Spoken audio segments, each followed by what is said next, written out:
السلام عليكم. السلام.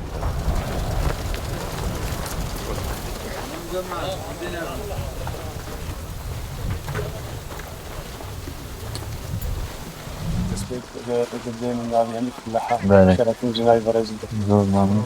تدرج تعريفية ومجرية ورنج كتشة ما وقت جتيران گوڕی دەبین سرە دۆنانگو بکەین انشاءالله دەهات سەرکەفتی بن و دێ خودێ بەرەکەتی دێتە ماڵی هەنگو و دێ ڕۆژ پرۆژ بەرهەمی زیاتر هەنگو هابن یا لەسەر مە وەکی حکوومەت پشتیوان بین بۆندێ چوەکی جوتیار چکەرتی تایبەت پێچێ بن احتیمادی لەسەر خۆ بکەن هەر یەک لایەنە دەتوانن بێژن ڕۆژانە نێزەکەی 300 کرێکاری دەن زۆربەی کرێکاریەکانیشین ئاوارەی کەمپەتانن هەڵە جاهیلەکانی منطقە چەندی واشۆر دەکەن چەند ساڵێکە لێ نەدەرەوە تایبەت وڵاتی کەندا و زۆر خواستیان هەیە لەسەر بەتاتەی کوردستان.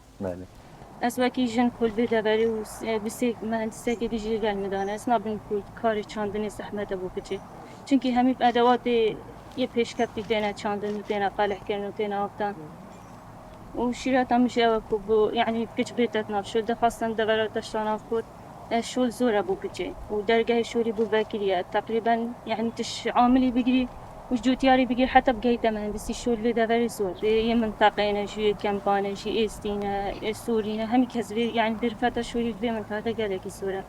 Egeň xwebînota pêşkeftiye em ê geştê rêje berhemekî gelekî zor. Me bozorek divêt bû wî berhemek. Îcagir sindûqek hebo di endama me bi em şîn bozorekê bibînin.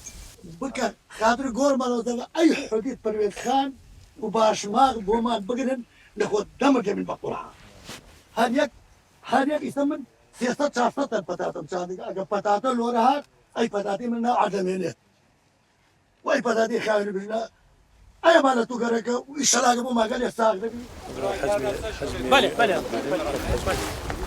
ماسپرش چیت بنو جوید کیلو نوید پیش سازی نوید خورنه خورنه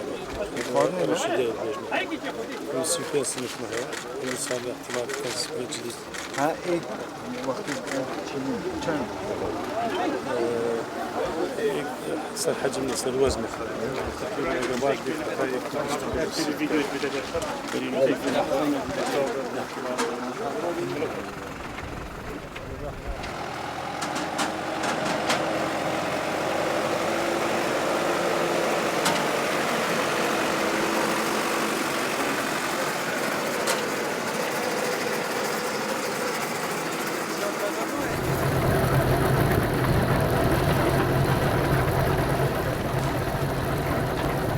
Thank you.